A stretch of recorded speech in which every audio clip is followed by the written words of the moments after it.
Isang gabi, malamig ang hangin. Ang ilaw mula sa poste sa labas ay gumuguhit ng mahahabang anino sa loob ng kwarto. Magkatabi kayo sa kama.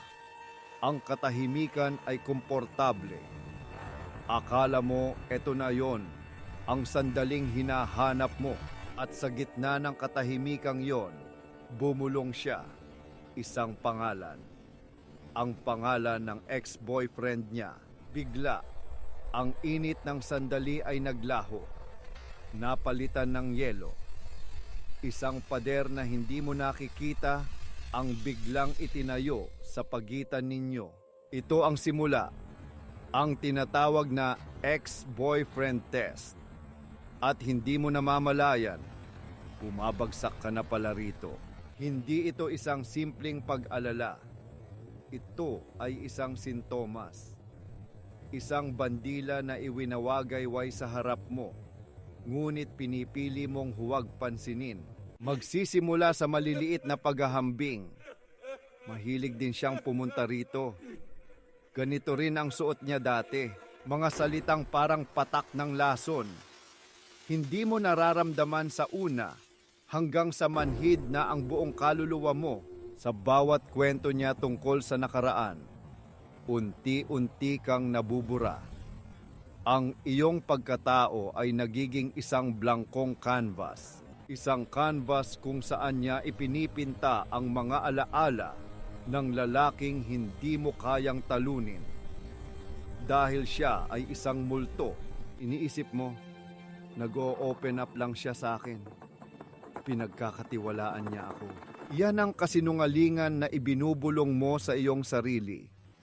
Ang pampatulog para sa iyong nag-aalinlangang isipan. Pero heto ang brutal na katotohanan. Hindi ito pagtitiwala. Ito ay paggamit. Ginagamit ka niya. Hindi bilang partner, kundi bilang isang emosyonal na basurahan, isang lalagyan para sa lahat ng sakit, panghihinayang, at mga alaala na hindi niya kayang harapin mag-isa. Hindi ito aksidente, ito ay sikolohiya. Kapag ang isang tao ay hindi pa tapos sa kanyang nakaraan, hahanap siya ng isang transitional object, isang bagay o isang tao nasasalo sa lahat ng bigat habang siya ay nasa proseso ng paglipat. Ikaw ang tulay, ikaw ang pansamantalang lunas. Ngunit ang mga tulay ay tinatawid lang, hindi tinitirhan. Tingnan natin ang isang halimbawa. Kilalanin si Marco at si Elara. Si Marco, tulad mo, ay inakalang nahanap na niya ang para sa kanya. Si Elara ay perpekto sa kanyang paningin, ngunit may anino sa paraiso nila. Isang anino na may pangalan. Si Liam, ang ex ni Elara. Sa bawat date nila, nandoon si Liam. Hindi sa pisikal, kundi sa mga salita ni Elara. Dinala ako ni Liam sa ganitong restaurant dati. Mas masarap ang luto nila noon. Ang paboritong kanta ni Liam. Sayang, hindi mo to gusto. Si Marco ay naging isang walking comparison chart. Isang sukatan para patunayan kung gaano kadakila ang lalaking nauna sa kanya.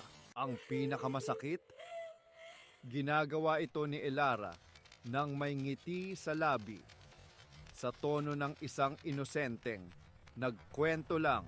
Ito ang perpektong krimen. Isang pag-atake sa iyong pagkatao na nakabalot sa anyo ng vulnerability.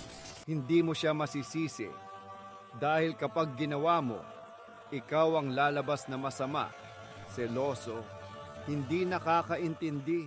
Kaya nanahimik ka, nakinig, tumango. Habang sa loob mo, unti-unti kang namamatay. Dito nagaganap ang transformation. Ang paggising, isang araw. Titingnan mo siya habang nagkwento na naman siya tungkol sa kanya. At sa pagkakataong ito, Wala ka nang mararamdaman. Hindi galit, hindi selos, kundi pagkaawa at pagkagets. Naiintindihan mo na. Ang mga kwento niya ay hindi para sa iyo. Ito ay mga liham na hindi niya kayang ipadala sa isang multo. Ang inyong relasyon ay hindi dialogo. Ito ay isang monolog na napilitan kang pakinggan. Ikaw ang audience sa isang dula na paulit-ulit niyang itinatanghal. Ang trahedya ng kanyang nakaraan. Sa sandaling maintindihan mo ito, malaya ka na. Dahil ang katotohanan ay may kapangyarihan. Ang kapangyarihang tumangging maging basurahan, tumangging maging anino, tumangging maging pamalit, maaaring masakit sa umpisa. Sasabihin niyang hindi mo siya iniintindi. Kokonsensyahin ka niya, pero tandaan mo, ang pag-aalaga sa sarili ay hindi pagiging makasarili. Ang tunay na pagmamahal ay hindi naghahanap ng espasyo para sa multo ng nakaraan. Ito ay lumilikha ng bagong espasyo. Isang espasyo para lang sa inyong dalawa. Kung palagi niyang binabanggit ang ex niya, huwag mong tanungin kung ano ang meron sa lalaking iyon. Sa halip, tanungin mo ang sarili mo. Ano ang kulang sa iyo at hinahayaan mong maging sisidlan ka ng alaala ng iba?